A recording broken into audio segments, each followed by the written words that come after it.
Olá, pessoal, boa noite. 7h30, né, como eu havia prometido. Vamos aqui falar um pouquinho, né, sobre aleitamento materno, sobre o desmame precoce, né, que é uma coisa que acontece muito no nosso consultório. Então eu quero dar boa noite a todos, né, que estão aqui nessa live, alguns que vão aparecer depois. E nós vamos falar um pouquinho, né, sobre o aleitamento materno, né, que é o principal alimento do recém-nascido e reduz várias coisas no futuro, né, como diabetes, como hipertensão, obesidade na vida adulta e favorece também, gente, o aleitamento materno, o desenvolvimento cognitivo da fala, da respiração, dentre outras coisas. Então, eu sou Catiane Dias, fisioterapeuta osteopata, DO, fisioterapeuta com título de especialista em osteopatia pelo COFITO e sou osteopata pela Escola de Osteopatia de Madrid. Sou consultora em aleitamento materno, sou doula, educadora perinatal, sou pós-graduada em dor pelo Hospital Albert Einstein e também pós-graduada pela Universidade Católica de Goiás. Então, hoje eu atendo, né, adultos e crianças, mas eu tenho uma abordagem muito importante, né, nos bebês, nesse universo materno. E aí, falar um pouquinho para vocês sobre aleitamento, que é algo tão importante, né? Falar sobre esses cuidados, né? Nós, como profissionais de saúde, e vocês como mães, saberem a importância, né? Porque muitas vezes a falta de informação é que vai causar o desmame precoce, tá bom? Então vamos lá. Primeiro eu vou falar do contexto, né? Um pouquinho sobre uma coisa que é um entrave para muitas consultas, que é o que, gente? Muitas vezes o bebê chega lá no consultório, né, com um torcicolo congênito, e isso está associado a alguma dificuldade de amamentação. E aí, geralmente, o fisioterapeuta, o profissional de saúde, não sabe como abordar essa família, como ajudar essa família, e isso faz parte, né? Porque a gente precisa agregar conhecimento e no atendimento a gente precisa ajudar esses pais. Nós não temos que pensar numa bolha, eu vou fazer só a minha parte da fisioterapia. Então, por isso que o meu currículo é bem amplo, porque eu acho que a gente tem que ter conhecimento amplo para a gente ajudar essas famílias, seja com orientações, seja com abordagens, a gente precisa intervir. Então, o fisioterapeuta completo, ele é aquele que ele é resolutivo, que ele é acolhedor. Então, é isso que eu vou falar um pouquinho aqui. E eu sei, né, que não tem só fisioterapeutas aqui, também tem pacientes, também tem mamães, e isso serve para todo mundo. Porque a gente precisa disseminar informação de qualidade, porque a maioria dos desmames são causados por falta de informação. Então, o que acontece? O que eu percebi? Quando eu dei um curso, ano passado, uma aula, né, num curso de um professor italiano, lá no Rio de Janeiro, no qual eu fui convidada pela Diagnostrata, eu percebi que muitos alunos tinham dificuldade, né, em prevenir o desmame lá nos seus consultórios, porque eles não sabiam orientar as mães, eles não sabiam nem para onde ir. E aí lá nessa aula de aleitamento que eu dei, eu notei essa dificuldade. Então, quais são as dificuldades, né, que o fisioterapeuta tem, ou alguns profissionais de saúde têm, para identificar o desmame precoce, né? Se o fisioterapeuta não sabe nem olhar essa pega, se ele não sabe nem olhar a posição em que a mãe está segurando esse bebê, e também ele não consegue identificar o entorno desse bebê. Tipo assim, como que tá a rotina da sua casa, porque tudo interfere no aleitamento materno, tá bom? A gente tem que pensar que o bebê e a mãe é um binômio, né? Então, até 3 meses é um ser só, os dois. Então, tudo que a mãe sente, o que ela percebe, ela acaba passando para o bebê também. Então, o que não se pode ser feito, né? Que pode provocar aleitamento materno, ou que pode provocar o desmame precoce? Gente, uma das coisas, né, que é você não saber identificar o que está causando ali no bebê. O que está causando? É uma pega incorreta?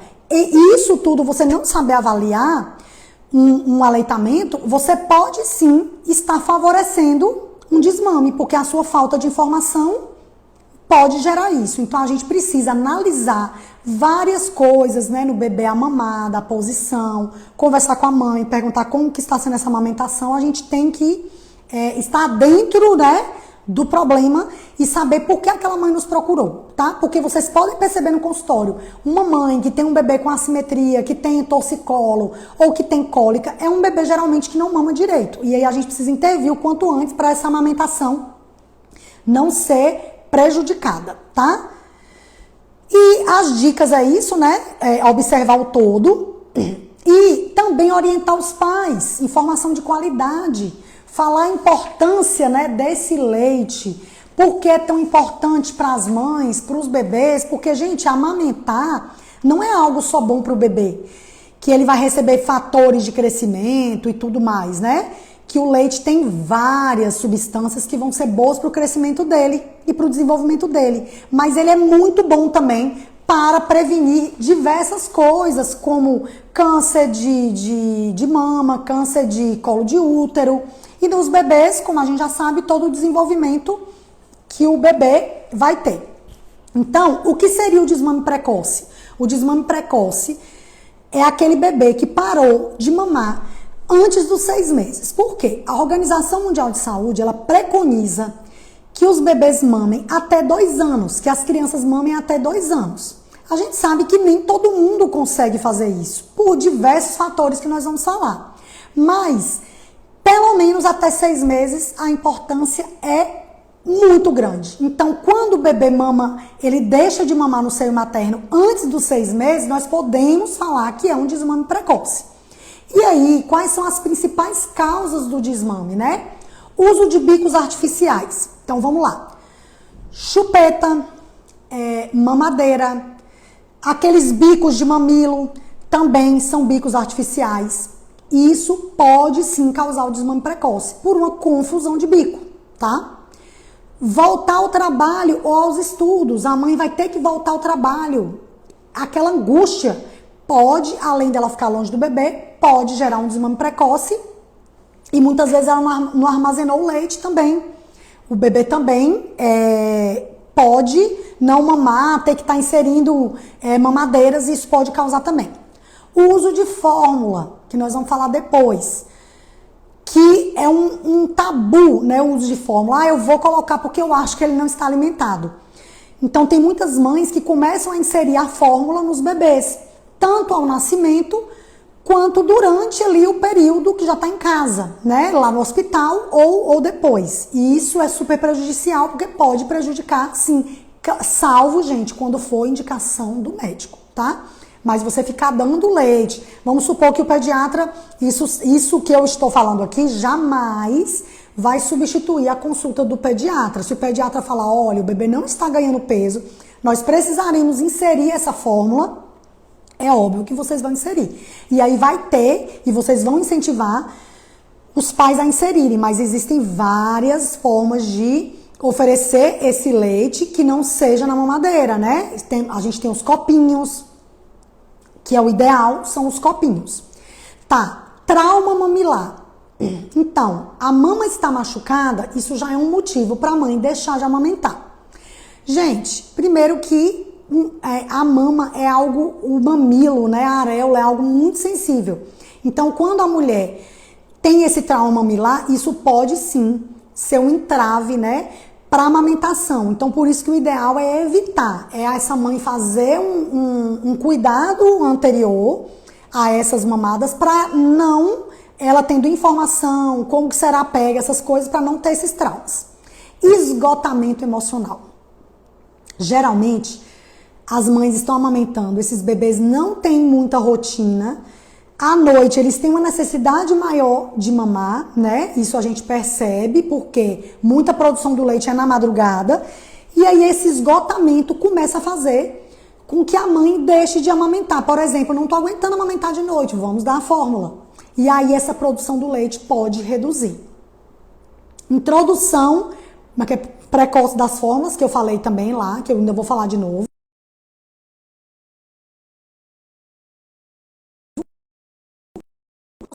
Culturais e financeiras. Então vamos lá, a gente acha que as pessoas com menos informação dariam mais o peito. Por quê? Porque muitas vezes a condição financeira evitaria que a pessoa comprasse o leite. Só que isso não é verdadeiro. O que a gente consegue notar, isso eu noto no consultório, isso é um problema, é a falta de informação.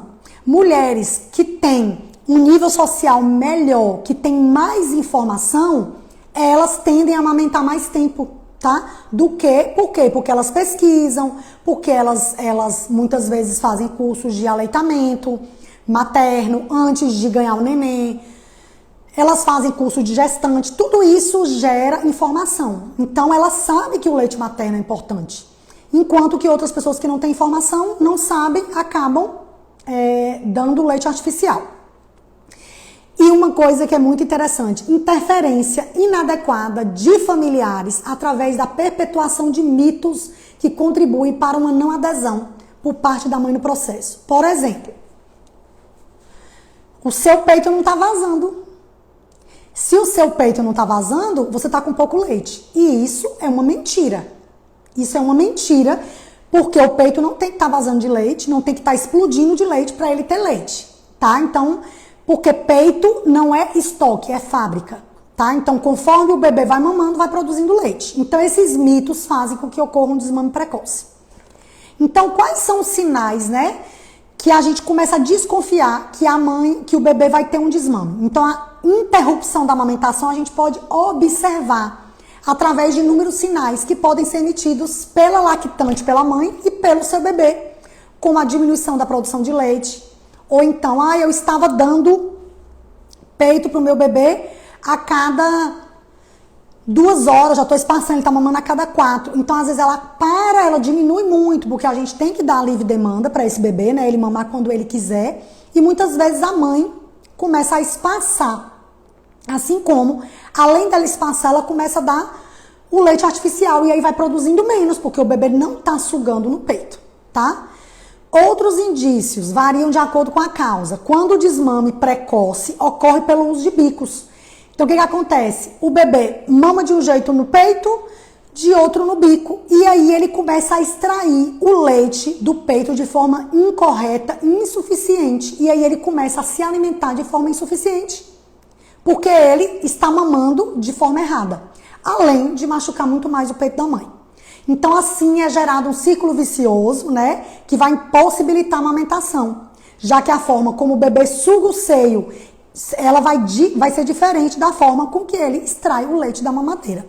Tem muita mãe que tira o leite na bomba e fala, Catiane, eu tenho pouco leite, porque eu consigo extrair muito pouco. Só que eu falo para a mãe, nunca, jamais, o extraído da bomba será igual ao extraído pela musculatura e pela força do bebê. Então, quando a gente, amamenta, quando a mulher amamenta, tem inúmeros benefícios para o bebê, como eu falei, né? Aumenta a imunidade do bebê, o protege contra as alergias, prevenção do câncer de mama e ovário, entre outros. Gente, o intestino, ele é formado por células, né? Imunológicas. Então, imagine um bebê que não está recebendo esse leite materno, esse intestino está recebendo um leite que não é rico em fatores de crescimento, em fatores que vão prevenir de alergias também. Então, logo, a falta de aleitamento pode provocar uma série de consequências, principalmente o desenvolvimento do bebê. Às vezes são bebês que vão para a fórmula, podem estar com peso acima do normal, porque estão tomando uma fórmula além do peso dele, ele pode estar tomando uma fórmula exagerada de quantidade, tá? E o desmame, ele pode levar à ruptura do desenvolvimento motor oral. Quando o bebê mama, ele mexe toda essa musculatura, né? Daqui, da ATM, ele mexe... Gente, se vocês verem um bebê amamentando, ele mexe até a orelhinha. Então, olha como desenvolve essa musculatura oral, essa musculatura facial. Então, isso pode provocar alterações na postura e prejudicar as funções de mastigação, deglutição, respiração e articulação dos sons da fala. Então, pode ser um bebê que lá no futuro pode ter que fazer fono, né? Por uma falta desse estímulo que é super importante, que é a amamentação. podem inventar a mamadeira mais top e dizer que ela imita o peito da mãe. Não existe isso. Nada será como a mama, nada será como a sucção e a força que o bebê coloca. E aí, hoje, né, claro que eu ia preparar a live, eu ia vir aqui também com evidência científica, eu pesquisei alguns artigos e olha que interessante. Uma pesquisa canadense, em 2009 e 2010, isso são artigos publicados, tá, gente? Na PubMed, que é uma das maiores páginas, né, de artigos científicos publicados no Brasil, no mundo, né, que foram feitos estudos e foi verificado isso. Foi feita uma pesquisa de 500 mães que pararam de amamentar antes dos 6 meses. E aí foram fazer uma pesquisa com elas para saber qual era o motivo dessa interrupção da amamentação. Por que que essas 500 mães tinham parado de amamentar? Eles queriam entender. Os motivos eram iguais, os motivos eram diferentes. Muitos motivos nós sabemos, mas aí vem, ó, dessas 500 mães, né, 73,6% das mães pararam nos primeiros 6 meses, né, então já foi um desmame precoce. Os motivos, tá? Vamos lá. Incômodo na mama, incômodo, dores, cansaço associados à amamentação. Foi quase 23% de pessoas de mães pararam de amamentar por causa desses motivos. Então, uma das coisas que eu falo para as mães, descansar é preciso. Enquanto o bebê dorme de dia, durma também, descanse. Use a sua rede de apoio se você não tiver. Se você não tiver rede de apoio, durma junto com a criança. Porque o esgotamento, ele faz muitas vezes a mãe parar de sentir prazer de amamentar, porque ela não dorme, ela vai ficar mais irritada e ela vai ter uma tendência maior a parar de amamentar ou começar a oferecer o leite artificial. Quase 22% das mulheres, preocupações com a oferta de leite. Acharam que o meu leite não é suficiente, o meu bebê está com fome, eu não consigo amamentar o meu bebê, ele está com fome, eu vou dar a fórmula. E aí, olha para você ver as crenças, né? E a volta ao trabalho, 20%, ou a escola, né, estudante e tal, 20% das causas. Então, a gente sabe, né, que a mulher precisa descansar, ela precisa dormir, ela precisa se alimentar bem, ela precisa amamentar sem essa cobrança que o leite dela está dando certo. E isso é muito falta de informação de profissionais que acompanham essas mães. E a volta ao trabalho à escola, essa dificuldade mesmo, porque a mãe não está perto da criança. E aí, um outro estudo foi feito com as mulheres e a maioria delas falava assim, o meu leite não é suficiente. Só que nesse estudo, menos de 5% das mães são incapazes de produzir leite adequado para satisfazer as necessidades nutricionais do bebê nos primeiros 4 meses de vida. O que significa isso? É ínfima a quantidade de mulheres que não vão ter a produção eficaz. Então, muitas vezes são crenças, são mitos, medos com que a mulher acha que ela não está produzindo leite suficiente para o filho dela.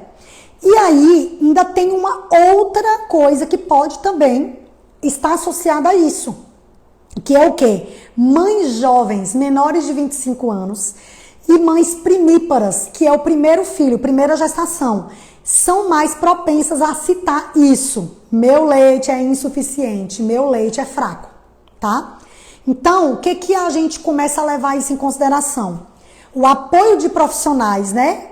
E apoiantes leigos, as pessoas da família, as pessoas que estão junto, né? Quando elas estão junto dessa mãe e apoiam a amamentação, essa amamentação tende a durar mais. Então, o entorno dessa mãe, ela faz muita diferença. Então, pitacos, palpites, opiniões desnecessárias. Porque na minha época, uma amiga, na época que eu amamentei era assim, não é assim. Uma avó, alguém que está ali dando opiniões que, ao invés de ajudar essa mãe, vão atrapalhar essa mãe. E aí, com tanta falácia, né? Essa mãe vai desistindo de amamentar. E aí ela vai se render ao leite artificial, tá? E as mais propensas a parar de amamentar relatam dificuldade com a técnica nas primeiras 6 semanas. Então, um mês e meio mais ou menos que o bebê nasceu, ela ainda não tá. Então, olha a importância, né?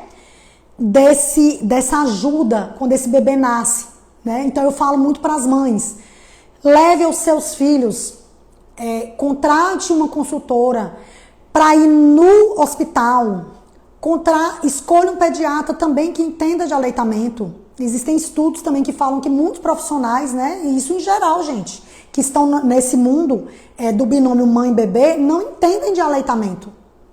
Tentar botar no peito o quanto antes, quanto mais o bebê mama na primeira hora de vida, que a gente chama de hora dourada, melhor para a mãe e para o bebê, porque ele já vai sugar. Não necessariamente ele tem que sugar, a gente pode botar ele no peito e muitas vezes ele pode não sugar, mas ele tá ali perto da mãe, que vai liberar a ocitocina, que vai liberar esse hormônio do amor, que vai fazer com que esse leite desça, tá? Então a gente precisa entender que é uma cascata hormonal que vai fazer esse leite descer. A prolactina produz e a ocitocina desce.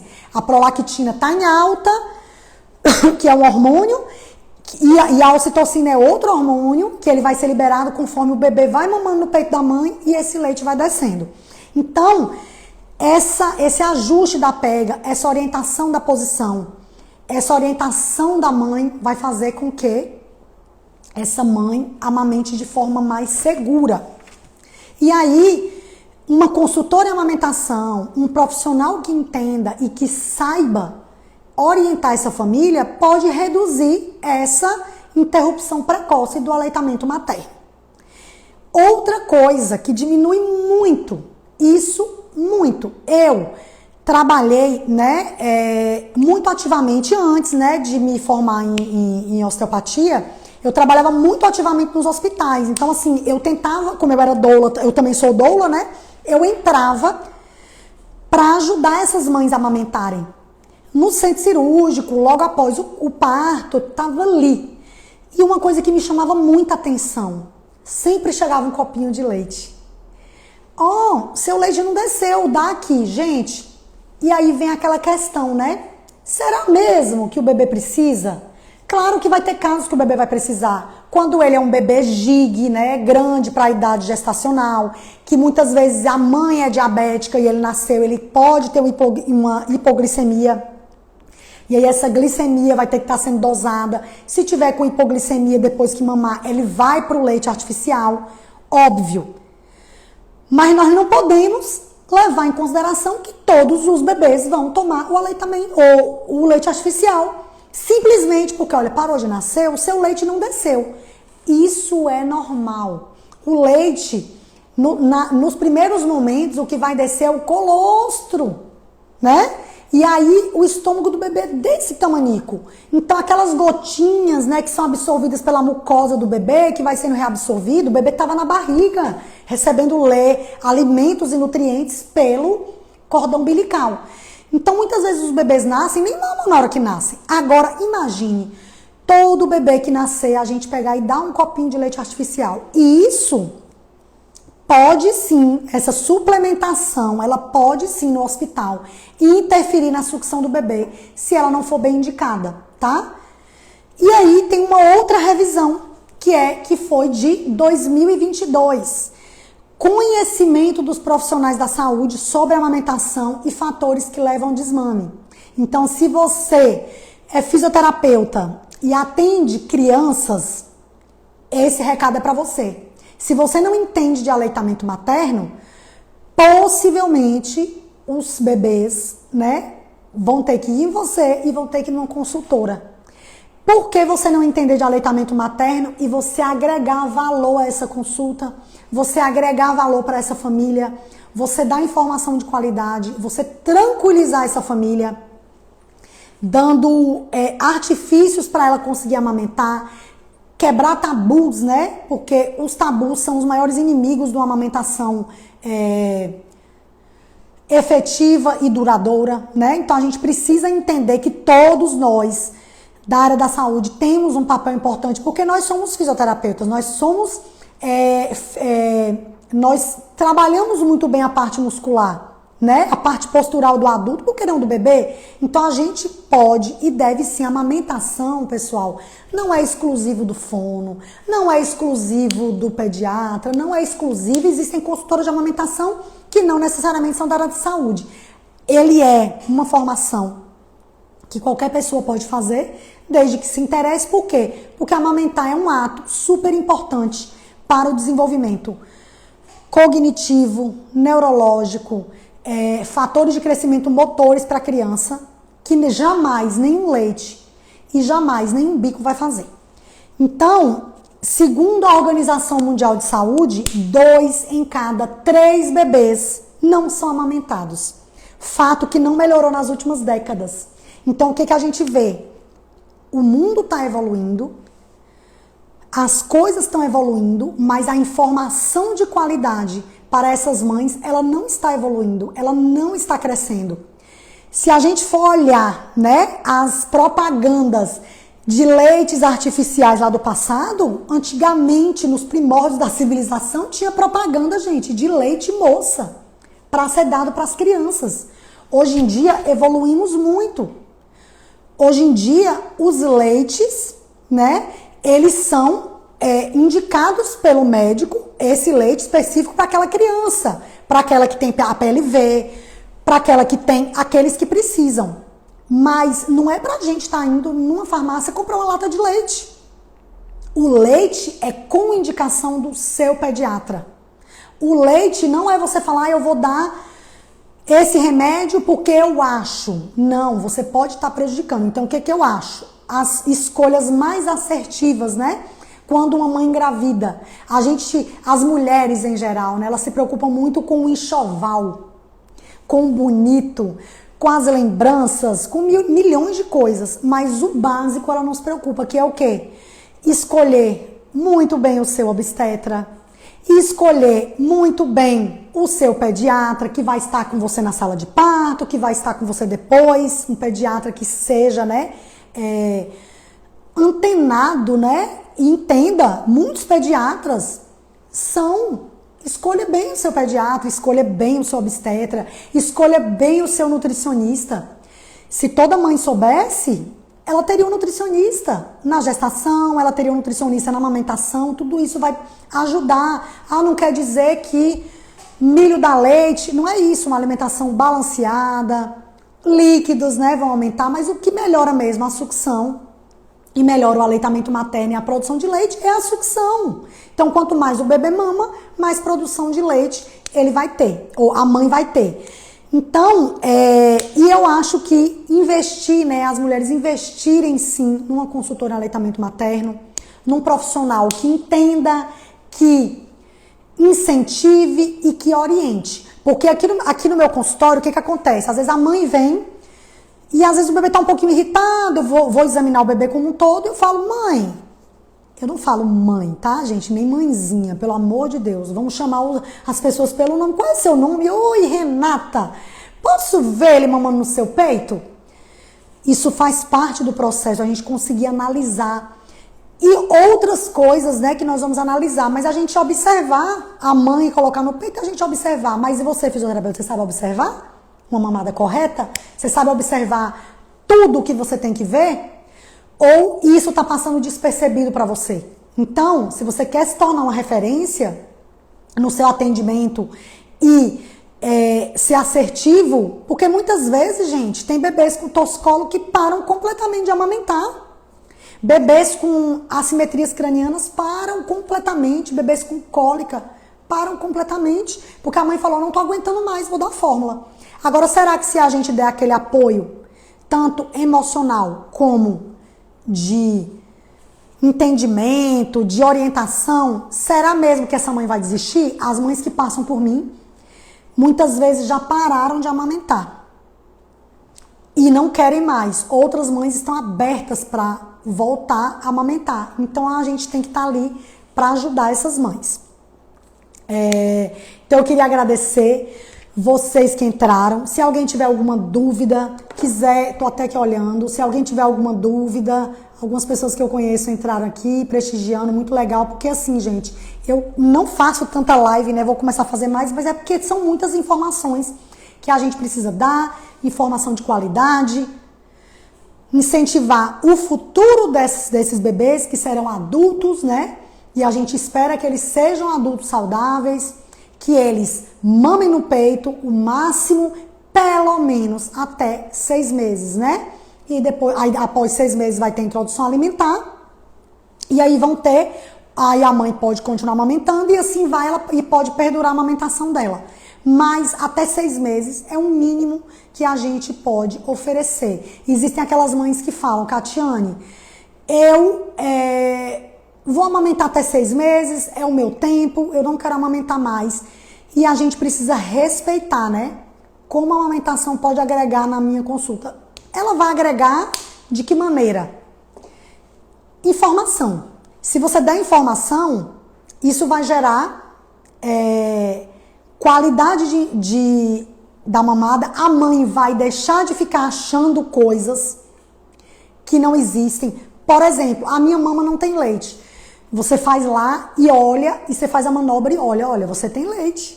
Então, nossa, eu tenho leite? Nossa, como sai? Então, não quer dizer que a sua mama tá... Então, você vai dando informações e isso agrega como? Gente, eu digo o seguinte, uma consulta bem feita com olhar amplo e geral, você agrega porque o seu próprio paciente sabe que você sabe o que você está falando e que você está ali porque você quer o melhor para a mãe e para o bebê. Porque a amamentação também é vínculo. Não quer dizer que quem não mama no peito não tem vínculo com a mãe, não tem nada a ver. Tá lá o vínculo mamadeira. Mas se a mãe, existem mães que não podem amamentar. Eu conheço mães que não amamentaram porque os bebês tiveram UTI, ela tá lá com a mamadeira, tá fazendo aquele, como é que fala? Aquele ato de amor com a criança. Tudo isso, mas se ela tem leite e ela tem vontade, né? Por que não dá? Então eu acho que agrega sim a consulta. Uma das melhores profissionais que encontrei para acompanhar meu príncipe. Ô Larissa, obrigada. Gente, é isso. Você vê, né? É uma mãe, né? Que esteve aqui porque o meu papel é incentivar, encorajar, tirar essas limitações, crenças limitantes, mitos, coisas que vão atrapalhar. Porque estamos em 2024, mas as limitações de informação continuam a mesma. Avançamos décadas, mas as limitações continuam a mesma. Não era para estar assim. Porque hoje em dia, se a gente vai em qualquer lugar e digitar amamentação, nós vamos ter uma infinidade de informações. Agora, a gente precisa buscar o que a gente quer. Mas muitas vezes as mães elas não entendem que algumas coisas podem prejudicar. Então, a partir do momento que eu atendo do começo de um bebê que nasceu até depois, até 1 ano, 2 anos que eu atendo criança, eu preciso dar esse suporte para os pais. Uma assimetria pode impactar na amamentação? Pode. Por quê? Porque uma preferência posicional da cabeça pode impedir que o bebê rode a cabeça para o outro. E também, gente, uma coisa importante também é que dentro do crânio existem vários nervos cranianos e existem nervos que vão inervar a língua, que vão inervar a musculatura mastigatória. E aí, se temos uma assimetria craniana importante, isso pode afetar sim esses nervos, né? Essa inervação. Não que vai dar problemas neurológicos, mas pode afetar sim e pode afetar o aleitamento materno. Então, quando a gente pensa em amamentação, em assimetria, a gente tem que pensar no todo. Esse bebê dorme, esse bebê mama, esse bebê é tranquilo, esse bebê tira cochilo, esse bebê tá desenvolvendo bem, quando você vai no pediatra ele tá ganhando peso, o períneo cefálico tá legal, a estatura, como que tá a curvinha, a gente tem que abrir aquele caderninho e olhar. Então a gente tá vendo o quê? Uma criança que tá crescendo bem, que tá mamando, que tá indo tudo bem. O que tá acontecendo de errado? A gente precisa analisar isso. E lógico, gente, sempre junto com o pediatra. né? Sempre junto com o pediatra. Porque o pediatra é o profissional que vai fazer essa puericultura, que vai acompanhar o crescimento do bebê mês a mês, até 1 ano aí de vida, e ele vai acompanhar todo o crescimento dessa criança. Não existe um trabalho na infância, né? Sem um pediatra, sem um fisioterapeuta, sem um nutricionista, sem um fonoaudiólogo quando precisar. Então, a gente precisa se colocar cada um no nosso lugar, porém fazendo uma equipe multidisciplinar, que é esse conjunto, porque o nosso bem, não sou eu que faço tudo. Por exemplo, gente, eu sou consultora, eu ajudo a amamentar, mas eu tô vendo que tem outras disfunções ali que não é a minha. Um exemplo, uma disfagia, por exemplo. Claro, é óbvio que eu vou encaminhar para um fono. A gente vai ter dúvida, vamos supor que eu examinei o bebê e eu achei um frênulo estranho. Eu não sou especialista em frênulo lingual, mas eu vou indicar ali para o fono olhar, vou indicar para o pediatra, ó, dá uma olhadinha. Muitas vezes ele pode ter que fazer lá a frenectomia, como o pediatra indicar, mas eu estou com os meus olhos abertos sobre aquela criança. Eu não tô, olha, eu vim aqui porque o pediatra indicou, porque tem uma suspeita de assimetria craniana. Pronto, eu vou lá, pego o craniômetro, meço a cabeça do bebê, tem, pronto, cabeça é como se fosse uma cabeça, o bebê. Eu não tô vendo ele como um todo, eu não tô vendo o corpo dele. É a cabeça, o resto, não. Já que o pediatra não falou nada do pé, não falou nada de nada, eu não vou olhar nada. Não, o bebê não é uma cabeça. O bebê, para mim, é todo o contexto. É tudo que envolve ele. E isso tudo vai impactar no crescimento dele. Tudo isso vai impactar até, gente, na tranquilidade dessa mãe. Uma mãe estressada, preocupada, nervosa, com medo, o leite seca. O bebê pode ter a sucção melhor do mundo. Esse leite vai reduzir a produção. Então é isso que eu tinha que falar para vocês. Procurem profissionais, né? Físios, tentem, né? Ter um olhar mais geral. Mamães, procurem profissionais para acompanhar. Porque eu digo que é um investimento que você está fazendo na saúde do seu bebê. É um investimento. Então, assim, você está investindo no futuro, você está investindo na parte cognitiva, na parte motora, na parte... Tudo você está investindo no bebê. E não é você ir ali na farmácia comprar uma lata por conta própria, faz a medidinha e dá para o bebê. Salvo quando tiver indicação, salvo em outros casos, né? A gente sabe que vai ter casos em que mulheres não podem amamentar por diversos motivos. A gente sabe que tem mulheres que tem hipolactação, é uma pequena parte, mas existe. Gente, tem tanto assunto bacana para a gente falar de aleitamento, de assimetrias, de torcicolo, de desenvolvimento no geral, que eu poderia fazer uma live aqui todos os dias.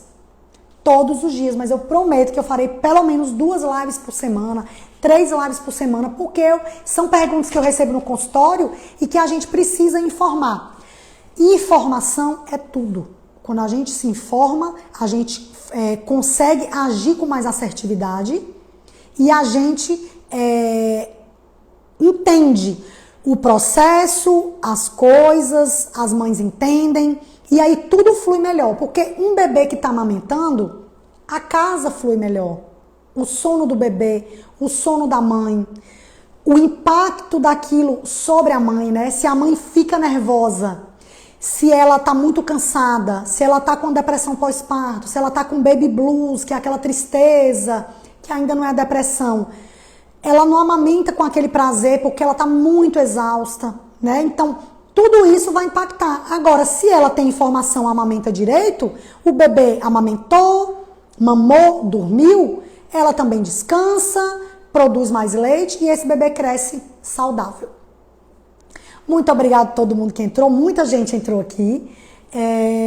Queria agradecer e falar para vocês que quinta-feira vai ter uma outra live com uma fisioterapeuta e aí eu vou lançar para vocês, que é uma fisio, né?